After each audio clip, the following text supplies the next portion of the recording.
السلام عليكم ورحمة الله وبركاته. الحمد لله رب العالمين، والصلاة والسلام على سيد المرسلين نبينا محمد وعلى آله وصحبه أجمعين. أما بعد.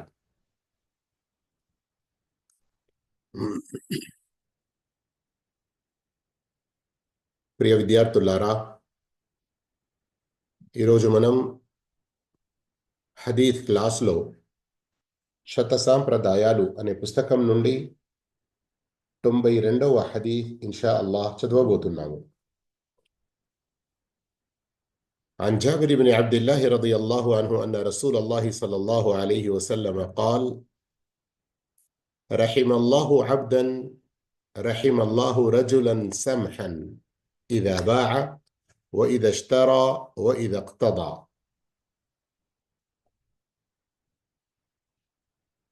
Hazrat Jabir bin Abdullah రదియల్లాహు తాలను ఉల్లేఖించారు, ప్రవక్త మహానీయులు సల్లల్లాహు అలైహి వసల్లం ఇలా ఉపదేశించారు: క్రయ విక్రయాల్లోనూ, అప్పు వసూలు చేసేటప్పుడూనూ నెమ్మదిని, విశాల హృదయతను చూపే వ్యక్తిపై అల్లాహ్ కారుణ్యం కురుస్తుంది. రహిమల్లాహు, అల్లాహ్ కరుణించుగాక, లేదా అల్లాహ్ కరుణిస్తాడు, లేదా అల్లాహ్ కరుణించేశాడు. రజులన్, ఆ వ్యక్తిని. సంహన్, సంహన్ అంటే సహ్లన్, లయ్యినన్, సులభతరం, నెమ్మది, మృదుత్వం పాటించేవాడు. ఎందులో? ఇదా బా, ఏదైనా అమ్మేటప్పుడు. వ ఇదా ఇష్తరా, ఏదైనా కొనేటప్పుడు. వ ఇదా ఇక్తదా, కొన్ని సందర్భాల్లో సొమ్ము ఇచ్చేస్తారు, ఏ సరుకు అవసరం ఉన్నదో అది ఇచ్చేస్తారు, దానికి బదులుగా డబ్బు ఏదైతే ఉందో అది తర్వాత ఇవ్వాలి అని అంటారు. మరికొన్ని సందర్భాల్లో డబ్బు ముందు ఇస్తారు, సరుకు తర్వాత ఇస్తారు. ఏది ఏమైనా కానీ ఇక్తదా అంటే పరస్పరం లావాదేవీలు చేసుకున్నప్పుడు, పరస్పరం ఒకరు మరొకరితో తమకు రావలసినది అడిగినప్పుడు, ఇవ్వవలసినది ఇచ్చేటప్పుడు అన్ని సందర్భాల్లోనూ సులభతరం, మృదుత్వం, ఒకరికి ఇబ్బంది లేకుండా, ఒకరిపై ఒత్తిడి చెయ్యకుండా మెతకదనం వైఖరించేవారు. ఈ హదీతును మీరు గమనిస్తే చూడడానికి చాలా చిన్న హదీత్. బుఖారీలోని 2076 హదీత్ నంబర్. ముందు ఇందులో మనకు తెలిసిన విషయం ఏంటంటే, రహిమల్లా, అల్లా కరుణించుగాక, అల్లా యొక్క కారుణ్యం కురుస్తుంది అతనిపై. ఈ అల్లా యొక్క కారుణ్యం అన్నది తౌహీద్ యొక్క బరకత్తో, నమాజు చేయడం వల్ల, ఖురాన్ తిలావత్ వినడం వల్ల, చేయడం వల్ల, ఇంకా వేరే ఎన్నో పుణ్య కార్యాల సందర్భంలో అల్లా కారుణ్యం అవతరిస్తుంది. ఇక్కడ మీరు ఈ మాట వింటే మీకు ఇంకా వేరే ఏదైనా విన్న హదీతులు గుర్తుకొస్తున్నాయా? ప్రత్యేకంగా భార్యాభర్తల విషయంలో ఒక హదీత్ ఉంది, గుర్తుందా మీకు? అల్లాహు తాలా ఆ భర్తను కరుణించుగాక, అల్లా యొక్క రహమత్ ఆ భర్తపై కురియుగాక. ఏ భర్త?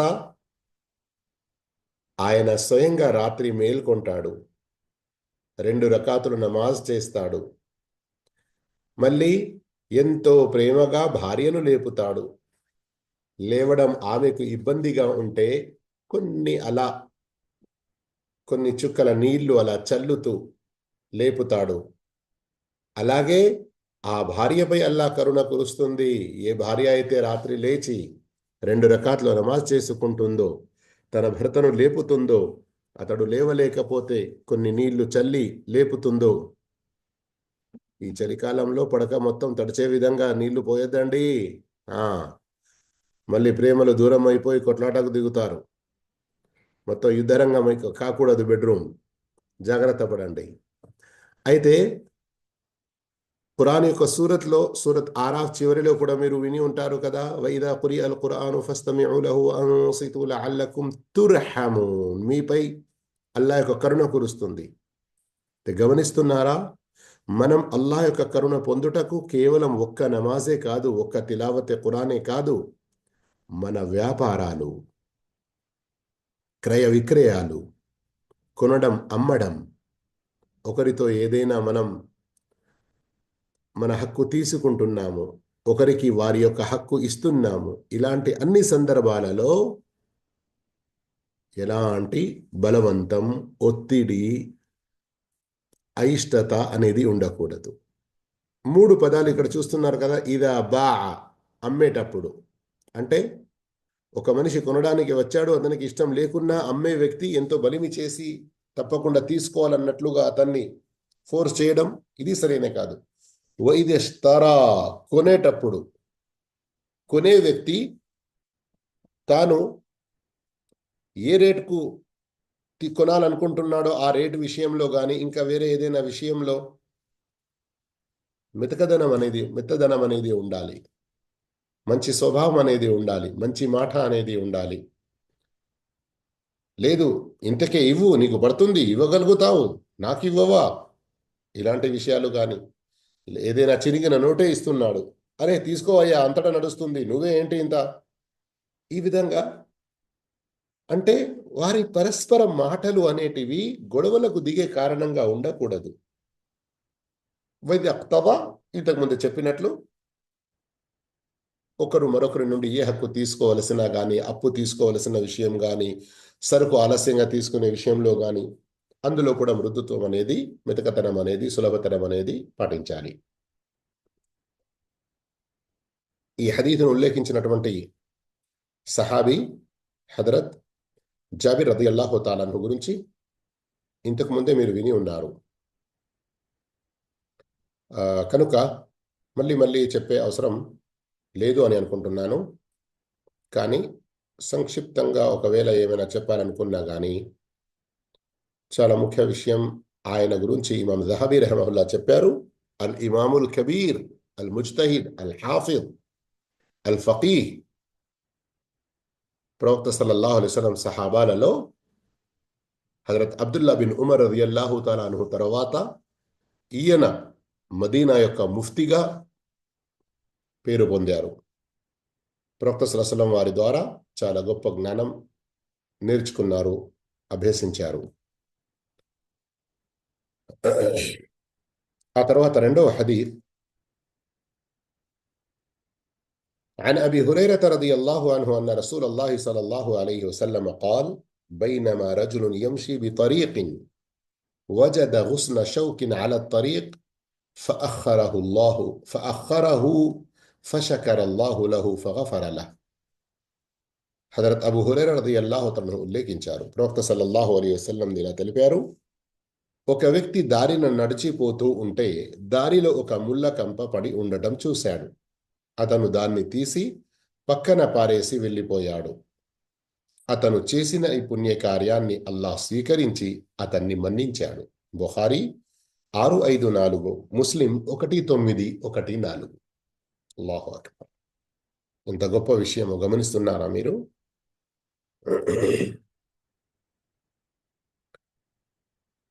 దారిలో నుండి ప్రజలకు బాధ కలిగించే, అవస్థ కలిగించే, వారికి ఇబ్బంది కలిగించే ఒక వస్తువును పక్కకు జరపడం వల్ల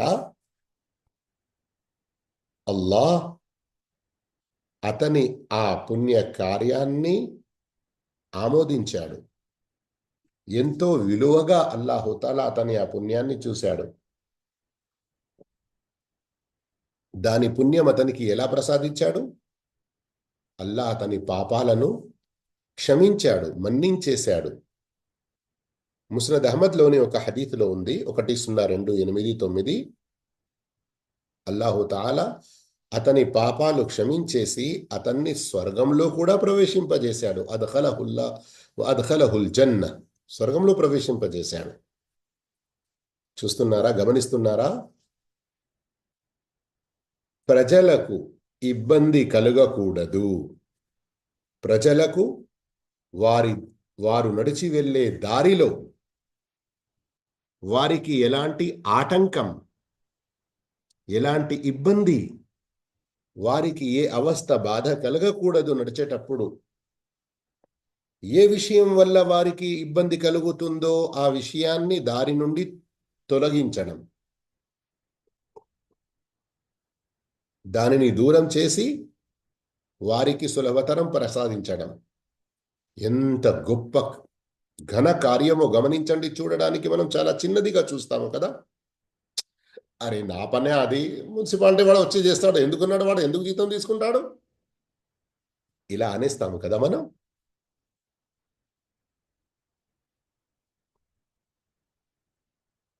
ఈ హదీసు ద్వారా ఎవరైనా రోడ్ క్లీన్ చేసే పని చేస్తూ ఉంటే వారిని చిన్న చూపుతో చూడకూడదు. వారు ఎంతో గొప్ప ఘన కార్యం చేస్తున్నారు, అల్లా క్షమాపణ మరియు స్వర్గ ప్రవేశం పొందేటువంటి పుణ్యకార్యం చేస్తున్నారని మనం వారిని గౌరవించాలి. స్వయం వారు ఎవడు వాడేనా పాకిపనుడా, ఈ విధంగా ఎంతో హేళనగా మాట్లాడతాం కదా మనం. కాదు,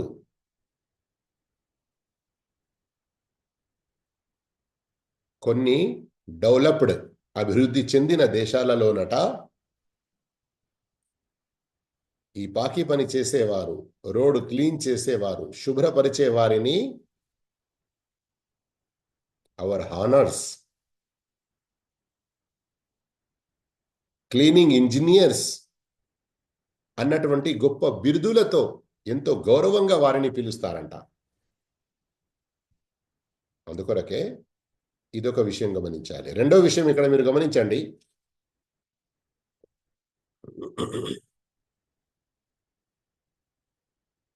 ముస్లింల దారిలో, సామాన్య ప్రజల దారిలో వారికి ఇబ్బంది కలిగించే ఒక వస్తువు, ఒక ముళ్ళు అలాంటిది దూరం చేస్తే ఇంత గొప్ప పుణ్యం ఉన్నప్పుడు, ఇక వారి దారిలో ఎవరైతే ఆటంకాలు,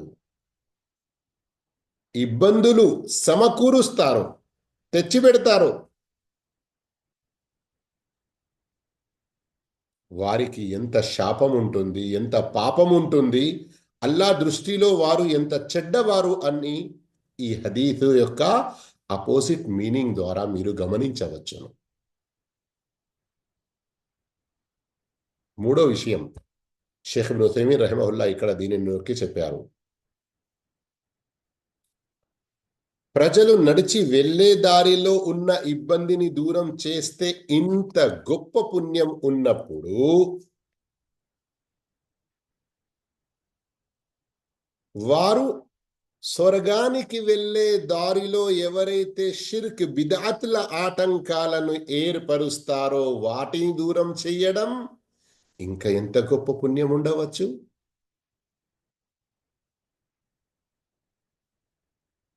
అలాంటి వారిని కూడా వారి చెడులు ప్రబలిపోకుండా ఆపడం, వారు సామాన్య ప్రజలు స్వర్గంలో వెళ్లకుండా ఏ అడ్డుకట్టలు వేస్తున్నారో వాటిని తొలగించడం. అయ్యలారా, అవ్వలారా, ఇదిగోండి ఈ షిర్క్ పని మిమ్మల్ని స్వర్గంలో వెళ్లకుండా చేస్తుంది. ఈ బిదాత్ పని మీరు మీ ప్రవక్త శుభ హస్తాలతో, చేతులతో హౌదే కౌసర్ నీరు త్రాగకుండా చేస్తుంది, దూరంగా ఉండండి మీరు అని వాటిని స్పష్టంగా తెలియచేయడం కూడా ఒక గొప్ప బాధ్యత మనది.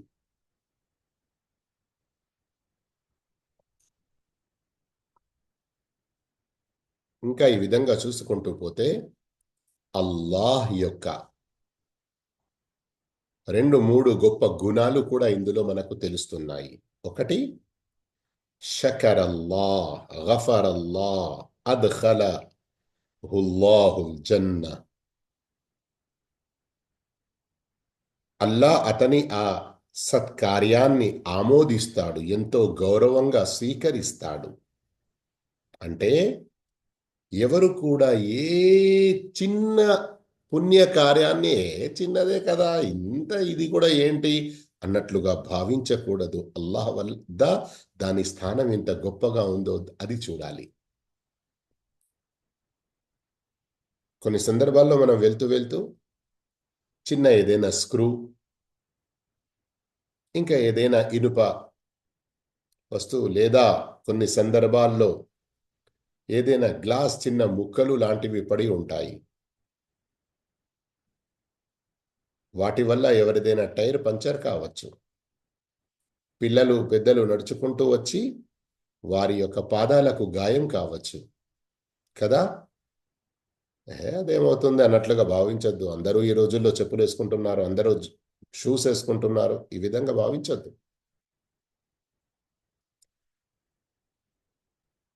దారిలో ప్రజలకు సులభతరం ప్రసాదించే విషయంలో ఇంతకుముందు మనం ఒక హదీస్ విని ఉన్నాము, గుర్తుందా?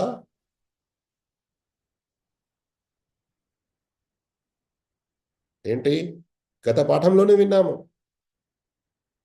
ప్రయాణికుల కొరకు, దారిలో వెళ్ళే వారి కొరకు చలివేంద్రం, నీళ్ళ సౌకర్యం, వారు శరణు తీసుకోవడానికి, ఎండ నుండి ఏదైనా నీడ తీసుకోవడానికి ఒక గృహం లాంటిది, ఒక షెల్టర్ లాంటిది, ఒక ఫ్యాన్, ఏసీ లాంటిది, ఇంకా ఇలాంటి అవసరాలు కలగజేయడం ఎంత పుణ్యకార్యమో గత పాఠంలో విన్నాము, గుర్తు తెచ్చుకోండి. ఈనాటి పాఠంలో మూడవ హదీస్. عن أبي هريرة رضي الله عنه قال قال رسول الله صلى الله عليه وسلم من تصدق بعدل تمرة من كسب طيب ولا يقبل الله إلا الطيب وإن الله يتقبلها بيمينه ثم يربيها لصاحبه كما يربي أحدكم فلوة حتى تكون مثل الجبل. ప్రవక్త సల్లల్లాహు అలైహి వసల్లం ఉపదేశించారని అబూ హురైరా రదియల్లాహు తఆలాను ఉల్లేఖించారు. ఎవరైనా తన పవిత్ర సంపాదన నుండి, పవిత్ర గుర్తుంచుకోండి, పవిత్ర సంపాదన నుండి ఒక ఖజూరపుటంత, ఎంత చిన్నగా గమనించండి, ఒక ఖజూరపుటంత దానం చేస్తే అల్లాహ్ పవిత్ర వస్తువును మాత్రమే స్వీకరిస్తాడు. అల్లాహ్ దాన్ని, అల్లాహు అక్బర్, గమనించండి, అల్లాహ్ దాన్ని తన కుడి చేతితో స్వీకరిస్తాడు. ఆ తర్వాత మీరు గుర్రపు పిల్లను పెంచి పెద్ద చేసినట్లు అల్లాహ్ ఆ దానాన్ని వృద్ధిపరుస్తాడు. అలా వృద్ధి చెందుతూ చెందుతూ చివరికి అది పెరిగి ఎంతవుతుంది? పర్వతం మాదిరిగా అంత పెద్దగా అయిపోతుంది. అల్లాహు అక్బర్. సహీ బుఖారీ 1410, సహీ ముస్లిం 1014. ఈ హదీస్ మీరు బుఖారీ ముస్లింలో గుర్తుంచుకోవడానికి చాలా మంచి ట్రిక్ ఉంది, చూడండి. బుఖారీ 14:10, ముస్లిం 10:14. ఈ హదీసులో ఎన్నో విషయాలు ఉన్నాయండి. శ్రద్ధ వహించారంటే మీరు చాలా విషయాలు గుర్తు చేసుకోవచ్చు. మీలో ఎవరైనా ప్రసంగం చేసేవారు, ఖుతుబా ఇచ్చేవారు, ఎక్కడికి వెళ్ళి ఏదైనా నసీహత్ చేసేవారు ఉంటే ఈ పాయింట్లు గుర్తుంచుకొని ఈ ఒక్క హదీస్ మీద వారు ఒక చిన్న ప్రసంగం చేసేయవచ్చు. మొదటి విషయం,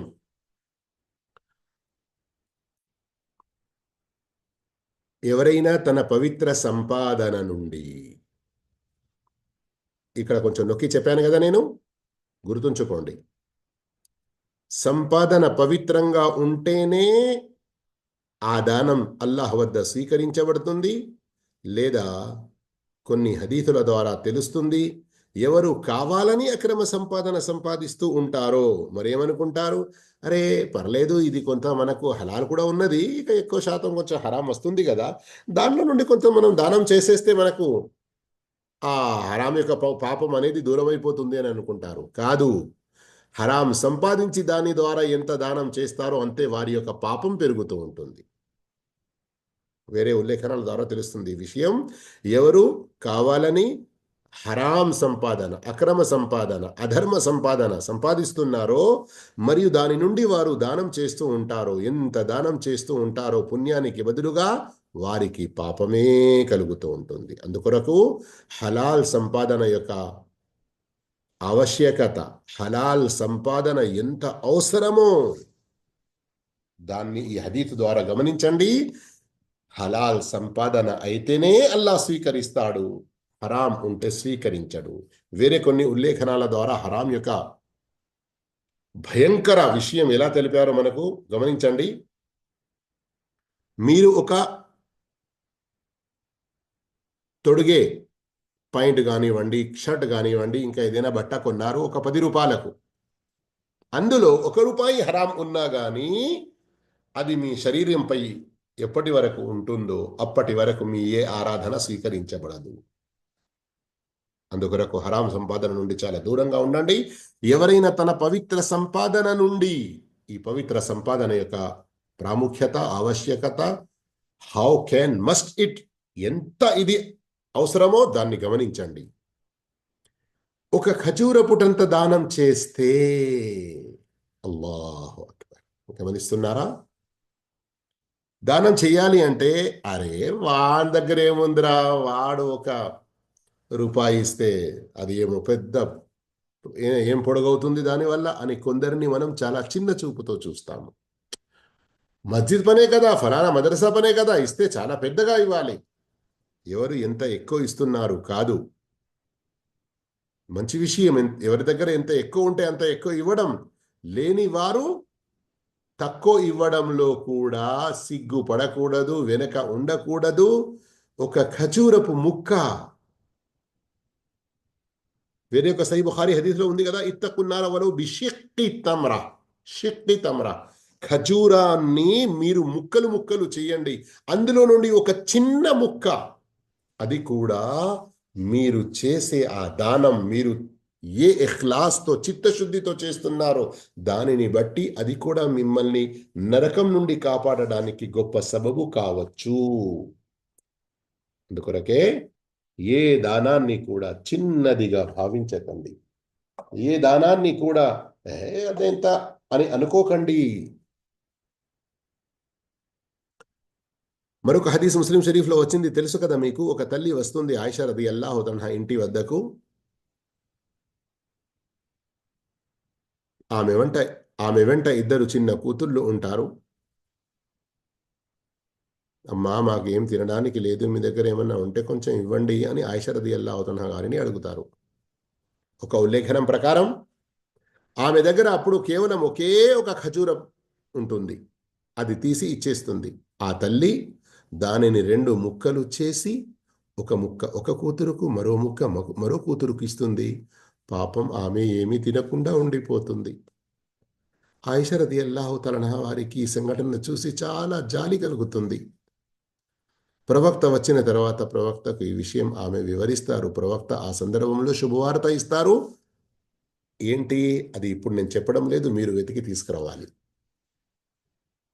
ముస్లిం షరీఫ్లో ఉంది ఆ హదీస్. ఇక్కడ నేను చెప్పే ఉద్దేశం ఏంటి, ఒక చిన్న వస్తువు అని ఎంత కూడా తక్కువగా, దాన్ని చిన్న దృష్టితో, తక్కువ దృష్టితో, ఇదేమంత పుణ్యం తీసుకొస్తుంది మనకు, ఇది ఖర్చు పెడితే ఏం పుణ్యం దొరుకుతుంది, అలా భావించకూడదు. వస్తువు కొన్ని సందర్భాల్లో చిన్నదైనప్పటికీ మన ఇఖ్లాస్, మన చిత్తశుద్ధి, సంకల్పం, మన యొక్క నియత్ ఎంత పెద్దగా ఉంటుందో అంత పెద్దగా దాని యొక్క ఫలితం మనకు దొరుకుతుంది. మధ్యలో ఉంది, అల్లా పవిత్ర వస్తువును మాత్రమే స్వీకరిస్తాడు. దీని వివరణ ఇంతకుముందే చేసేసాము మనం. ఇక ఆ తర్వాత గమనించండి, అల్లా దానిని తన కుడి చేతితో స్వీకరిస్తాడు. అల్లాహు అక్బర్. ఈ హదీథులో తౌహీద్ అస్మా వ సిఫాత్కు సంబంధించిన ముఖ్య విషయం మనకు తెలిసింది.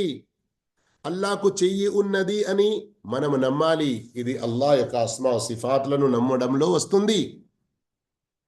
యమీన్, అల్లా యొక్క కుడి చెయ్యి అన్న ప్రస్తావన ఇక్కడ వచ్చింది. అయితే ఇక్కడ మనం ఏం నమ్మాలి? అల్లాకు చెయ్యి ఉన్నది అని నమ్మాలి. ఈ హదీస్ మరియు సహీ బుఖారీలో మరొక హదీస్ వస్తుంది, దాని ద్వారా తెలుస్తుంది అల్లాహ్కు ఎడమ చెయ్యి అంటూ లేదు, రెండూ కూడా కుడి చేతులే. ఇక మీరు ఆలోచించకండి మనసులో, అది కుడి వైపున ఉంటుందా, ఎడమ వైపున ఉంటుందా, ఎలా ఉంటుంది, అవన్నీ ఏ విషయం గురించి ఖురాన్ హదీస్లో వచ్చిందో అల్లా యొక్క సిఫత్, అల్లా యొక్క గుణ విశేషణాల్లో ఎలా వచ్చిందో అలాగే మనం నమ్మాలి. ఇంకా వేరే ప్రశ్నలకు మనం దారి తీయకూడదు. సహాబాలు అలా అడగలేదు, అలాంటి ఆలోచనల్లో పడలేదు. మరియు కొందరు అల్లా యొక్క చెయ్యి అని అంటే అల్లా యొక్క శక్తి అని ఏదైతే భావం చేస్తారో, అల్లా యొక్క శక్తి అన్న భావం కూడా వస్తుంది కావచ్చు కొన్ని సందర్భాల్లో. కానీ చెయ్యి లేదని అనడం, చెయ్యిని నమ్మకూడదు, మనం చెయ్యిని నమ్మేది ఉంటే అలా అవుతుంది ఇలా అవుతుంది అని తాతీల్, దాని భావాన్ని తిరస్కరించి మళ్ళీ తహరీఫ్, దాని భావాన్ని మార్చేస్తారు. ఇది తప్పు విషయం. అంటే ఏంటి తప్పు విషయం? అల్లాహ్ యమీన్, చెయ్యి అన్న పదం వచ్చింది గనక మనం అల్లాహకు చెయ్యి ఉన్నది అని నమ్మాలి. చెయ్యి అంటే చెయ్యి కాదు శక్తి అన్నటువంటి భావాలు తారుమారు చెయ్యకూడదు. మరొక విషయం అల్లాహ్ గురించి ఇక్కడ వచ్చింది, సుమ్మ యురబ్బీహా, అల్లాహ్ దానిని వృద్ధిపరుస్తాడు, దానిని పెంచుతాడు. ఇక ఇది కూడా అల్లాహ్ గురించి ప్రవక్త చెప్పారు, మనం నమ్మాలి. కానీ ఏ రీతిలో అది మనకు తెలియదు. కానీ కేవలం మనకు అర్థమై తృప్తి చెందడానికి ఒక ఎగ్జాంపుల్ ఇవ్వడం జరిగింది. ఏంటి? మీలో ఎవరైనా ఒక గుర్రపు పిల్లను పెంచి ఎలా పెద్ద చేస్తారో, కానీ గుర్రం ఎంత పెద్దగా ఉంటుంది? మహా మహా మహా మహా ఎక్కువ అంటే ఏనుగు మాదిరిగా అయిపోతుందా? అంటే అంత పెద్దగా అయిపోతుందా? ఇది కేవలం ఒక ఎగ్జాంపుల్, మీరు ఎలా పెంచుతారో అని చెప్పడానికి. కానీ పెద్దగా ఎంత అవుతుంది అల్లా వద్ద మీరు చేసిన దానం? అది ఒక ఖజూరం అంత మీరు చేశారు ఇక్కడ, కానీ అల్లా వద్ద మీకు దాని ఫలితం ఎలా లభిస్తుంది? ఒక పెద్ద పర్వతం మాదిరిగా. సమాజంలోని కొందరు మూర్ఖులున్నారు.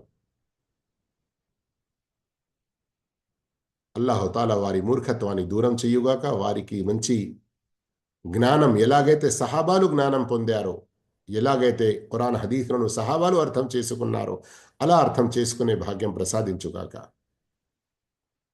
ఈ మాట ఈ హదీసులో వచ్చినది, మరియు ఖురాన్లో ఈ భావంలో వచ్చినటువంటి కొన్ని ఆయతులను ఇది ఏమంటాడు ఒక దుష్టుడు, అల్లా హిదాయత్ ఇవ్వుగాక. ఏంటండి, మీ అల్లా కొంచెం తీసుకొని చాలా ఎక్కువగా ఇస్తాడు, కానీ ఇహలోకంలో మా కొరకు ఎందుకు వడ్డీని హరాం చేశాడు?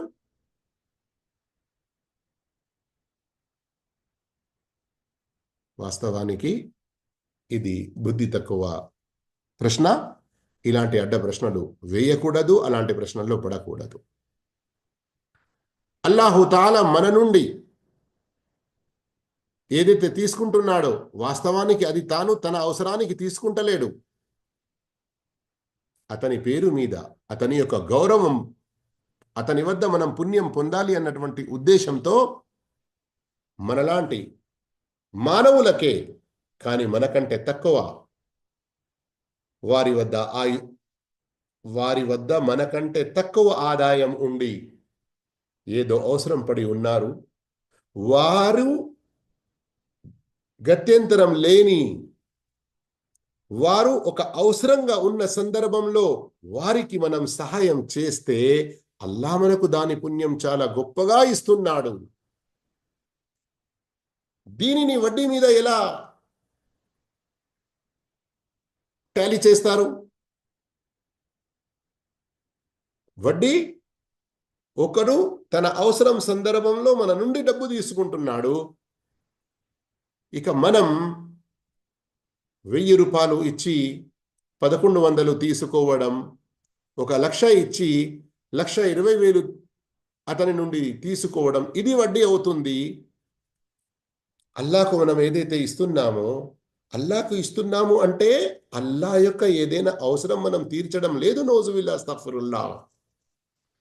అల్లా ఆదేశించాడు గనక మీరు పేదవారికి ఇవ్వాలి, మీ యొక్క అనాథలకు ఇవ్వాలి, మీ సమాజంలో ఉన్నటువంటి అవసరం ఉన్న వారికి ఇవ్వాలి అని ఏదైతే అల్లా చెప్పాడో అల్లా యొక్క ఆ మాటను మనం గౌరవిస్తూ అతని ఆదేశాన్ని పూర్తి చేస్తున్నాము గనక అల్లాకు మనం ఇస్తున్నాము అన్నట్లుగా చెబుతాము. దానికి దీనికి చాలా తేడా, ఏ పోలిక లేదు. సోదర మహాశయులారా, ఈ దాన ధర్మాల గురించి ఈ హదీతులో వచ్చిన విషయాన్ని చాలా మంచిగా మనం అర్థం చేసుకోవాలి.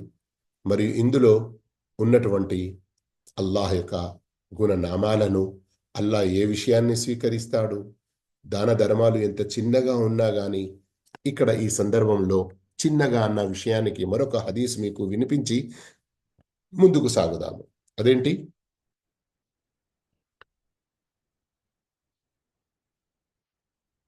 సబక దిర్హమున్ అలా మిఅతి అల్ఫ్ దిర్హం. ఒక దిర్హం 1,00,000 దిర్హములపై గెలుపొందింది. ఒక దిర్హంకు లభించిన పుణ్యం 1,00,000 దిర్హంలు ఖర్చు చేసిన వానికి లభించిన పుణ్యానికంటే చాలా ఎక్కువగా ఉంది. అది ఎలా? ఒక వ్యక్తి 1 రూపాయి ఖర్చు చేశాడు, మరొక వ్యక్తి 1,00,000 రూపాయలు ఖర్చు చేశాడు. హదీస్ ఏమంటుంది? రూపాయి ఖర్చు చేసిన వానికి లభించిన పుణ్యం 1,00,000 ఖర్చు చేసిన వానికి లభించిన పుణ్యానికంటే చాలా ఎక్కువ. అది ఎలా?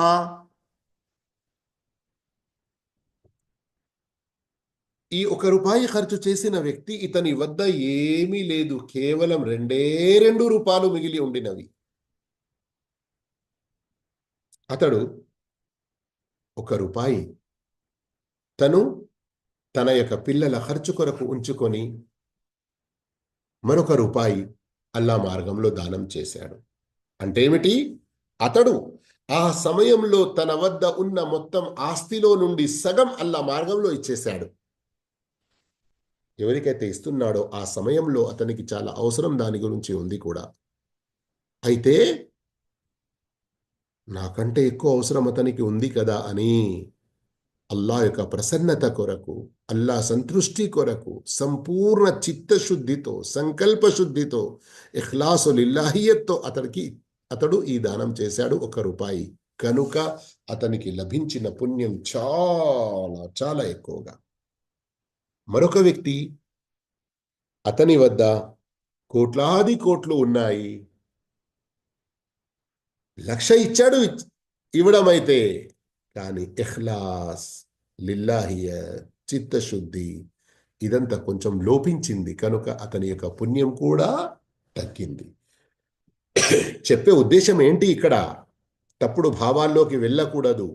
ఈ హదీస్ ద్వారా చెప్పే ఉద్దేశం ఏంటంటే, ఎక్కువగా డబ్బు ధనాలు ఉన్నవాడు కూడా సంకల్ప శుద్ధితో అల్లా యొక్క సంతృష్టి పొందడానికి మంచి నియత్తో ఇవ్వాలి.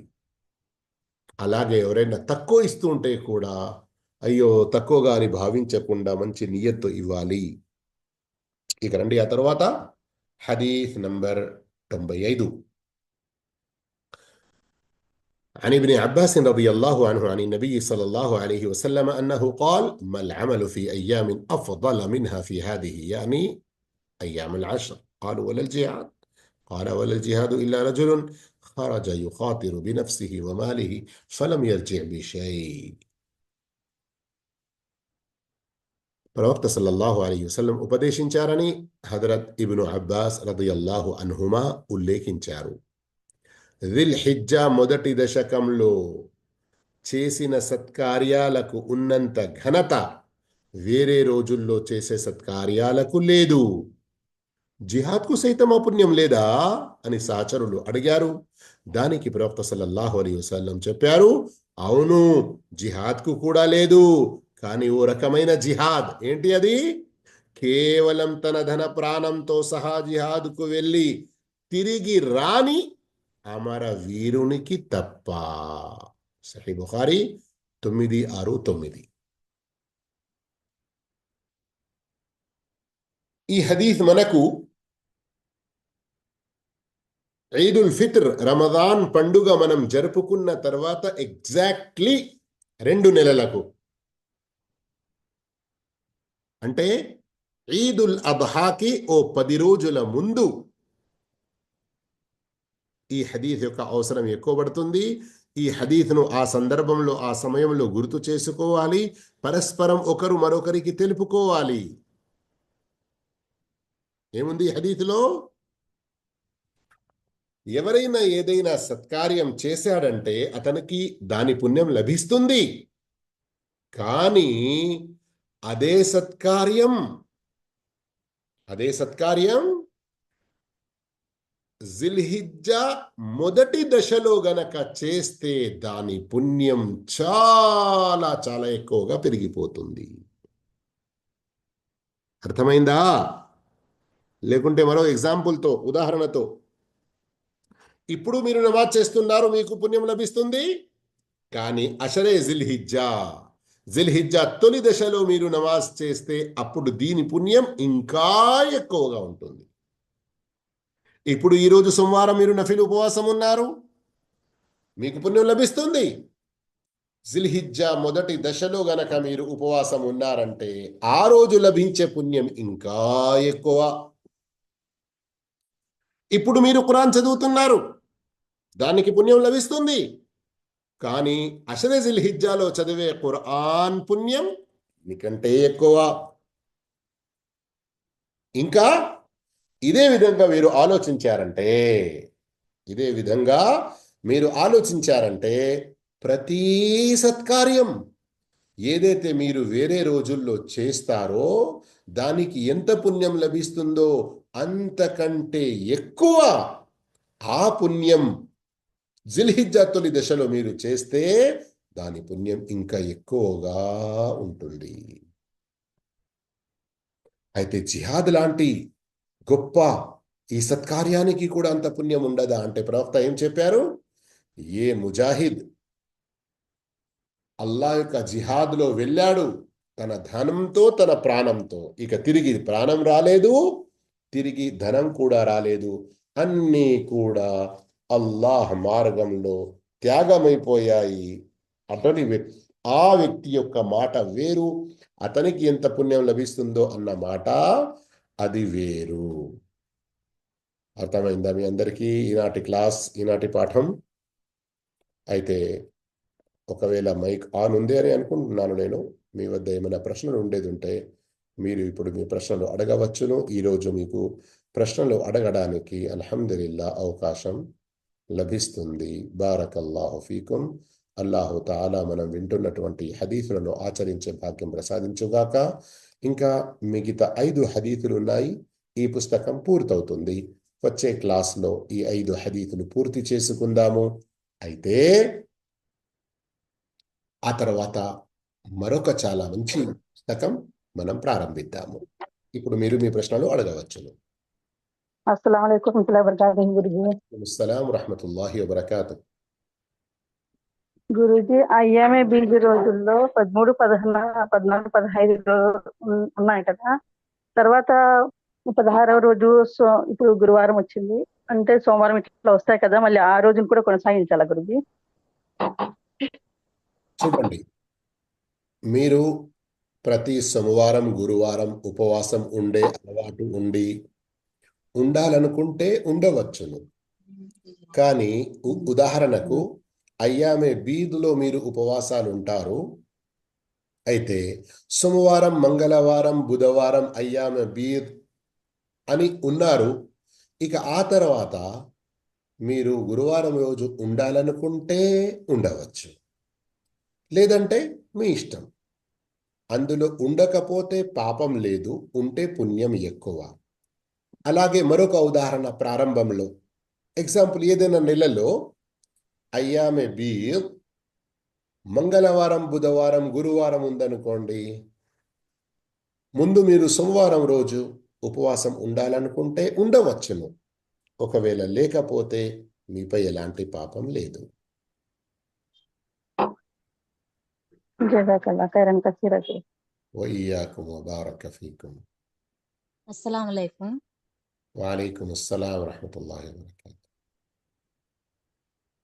గురుగారు, ఇప్పుడు మనం ఉపవాసాలు ఉంటాం కదా, రంజాన్వి. అవి తర్వాత మనం పోయినవి తర్వాత పూర్తి చేసుకుంటాము. ఇంతకు ముందు ఉన్న పూర్తి కాని రోజాలు కూడా కంపల్సరీగా పూర్తి చేసుకోవాలండి. మీ ప్రశ్నకు సమాధానంగా నేను చెప్పేది ఏమిటంటే, ఉదాహరణకు ఇప్పుడు మనం జుమాదల్ ఆఖిర్ అంటే హిజ్రీ ప్రకారంగా 6వ నెలలో ఉన్నాము. ఉమ్, ఇప్పుడు పోయిన రమదాన్ అంటే రమదాన్ 1445లో కొన్ని ఉపవాసాలు తప్పిపోయాయి. ఇప్పుడు మీరు అడిగిన ప్రశ్న ఏమిటంటే, ఇప్పుడు ఈ రమదాన్ ఏదైతే 1446లో వస్తుందో దానికంటే ముందు 45 రమదాన్లో తప్పిపోయిన ఉపవాసాలు అయితే ఉంటాము. అయితే 44వ రమదాన్లో కూడా కొన్ని ఉపవాసాలు తప్పిపోయాయి. అవి కూడా ఉండాలా? అవును, తప్పకుండా ఉండాలి. అంతేకాదు, షేఖ్ బిన్ బాజ్ రహిమహుల్లా వారి యొక్క ఫత్వా ఏమిటంటే, ఒకవేళ 44వ రమదాన్లో తప్పిపోయిన ఉపవాసాలు 45వ రమదాన్ వచ్చేకి ముందు మీరు ఉండలేదు, మీరు ఉండకపోవడానికి ధర్మపరమైన కారణాలు ఏమైనా ఉంటే అల్హమ్దులిల్లా, ఇప్పుడు మీరు ఉండండి, పర్లేదు. ఒకవేళ ధర్మపరమైన కారణం ఏదీ లేదు, కేవలం మీ బద్ధకం వల్ల మీరు ఉండలేదు, అలాంటప్పుడు ఇప్పుడు మీరు ఉపవాసాలు కూడా ఉండాలి. మరియు దానికి బదులుగా ప్రతి ఒక్క ఉపవాసానికి బదులుగా ఒక పేదవానికి అన్నం కూడా పెట్టాలి. ఇన్షాల్లా మీ ప్రశ్నకు సమాధానం పూర్తయిందని ఆశిస్తున్నాను. ఇంకొకటి గురువు గారు, ఇప్పుడు ఉమ్రాకు హజ్కు వెళ్ళి వచ్చిన వారు అక్కడ జంజం నీరు తెస్తారు కదా, అది తెచ్చినప్పుడు మనం తాగడానికి వాళ్ళు ఇచ్చినప్పుడు తాగుతుంటే లేడీస్ అయితే తల మీద దుప్పటా తీసేయాలి, జెంట్స్ అయితే టోపీ తీసేసి ఆ నీరు తాగాలి అని చెప్పేసి అని అంటున్నారు. అక్కడ హాజరా అలైహిస్సలాము సఫా మర్వా పహాడు పరిగెత్తేటప్పుడు అక్కడ తన దగ్గర తల మీద ఉన్న దుప్పట్టా తొలగిపోయింది కాబట్టి మనం కూడా అలా తీసేసి తాగాలి, అది రూలు అని అంటున్నారు. అది ఎంతవరకు నిజమండి? తప్పు మాట వారిది. వారు చెప్పే ఆ మాటకు వారి వద్ద ఏ ఆధారం ఉందో సహీ హదీస్తో ఒకసారి చూపించమని చెప్పండి. అంటే హాజరా అలైహిస్సలాంకి దుపట్టా తొలగిపోయింది కాబట్టి ఆ టైంలో అక్కడ వాటర్ వచ్చినప్పుడు తను అలా తాగారు కాబట్టి మనం కూడా ఆ నీరు అలానే దుపట్టా లేకుండా తాగాలి, జెంట్స్ అయితే టోపీ లేకుండా తాగాలి, మామూలు నీరు అయితే మనం తల మీద దుపట్టా వేసుకొని కూర్చొని తాగాలి, ఇదైతే నుంచొని తాగాలి అని అంటున్నారండి. అదే దుపట్టా జారిపోయిన విషయం ఒకటి. ఇక వాళ్ళు దీనికి 2 సాక్ష్యాధారాలు వారు చూపించాలి, వారిని అడగండి. ఒకటి, చరిత్ర పరంగా హాజరా అలైహిస్సలాంపై ఆ సందర్భంలో దుపట్టా లేదు అన్నదానికి వారు ఆధారం చూపించాలి సహీ హదీస్తో. రెండవది, ఆ సున్నత్ ప్రవక్త వారు లేదా ప్రవక్త భార్యలు పాటించారు, లేదా ఇంకా మన సహాబాలలో ఎవరైనా పాటించారు మరియు ప్రవక్త చూసి ఊరుకున్నారు కనుక మనం కూడా అలా పాటించాలి అన్నటువంటి 2 ఆధారాలు వారికి చూపించమని చెప్పండి. వారు చూపించే వరకు వారి యొక్క ఆ మాటను మీరు ఏమాత్రం నమ్మకండి. ఎందుకంటే అలాంటి ఏ సహీ ఆధారం లేదు అని మనం అంటే, సహీ ఆధారం ఉంటే ఆచరిస్తాం, మేము కూడా ఇబ్బంది ఏం లేదు. కానీ లేదు, అందుకొరకే అలా మనం ఆచరించవలసిన అవసరం లేదు.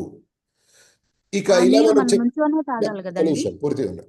ఇలా మనం చెప్పేది ఉంటే వారేమంటారు, మీరు మా మాట వింటారు, మా మాట వినరు, మాకు వ్యతిరేకమే అంటారు. మాకు ఎవరితో వ్యతిరేకం లేదండి. మేము ఖురాన్ మరియు సహీ హదీతులు సహాబాలు అర్థం చేసుకున్నట్లు మేము ఆధారం చూస్తాము. మీరు చెప్పిన ఈ మాటకి 2 ఆధారాలు చూపండి. ఒకటి, చారిత్రక పరంగా హాజర్ అలైహిస్సలాం వాస్తవానికి ఆ సమయంలో దుపట్టా లేదు అన్నటువంటి ఆధారం చూపండి. మరియు అది మన కొరకు ఒక సున్నత్, సహాబాలు, ప్రవక్త వారు, ప్రవక్త యొక్క సతీమణులు అలా చేశారు అన్నటువంటి ఒక ఆధారం చూపండి. పర్లేదు, మనకు ఎలాంటి విభేదం అవసరం లేదు. అది నుంచొని తాగాలి కదండి వాటర్? నిల్చొని తాగడం అలా తప్పనిసరి కూడా ఏమీ కాదు.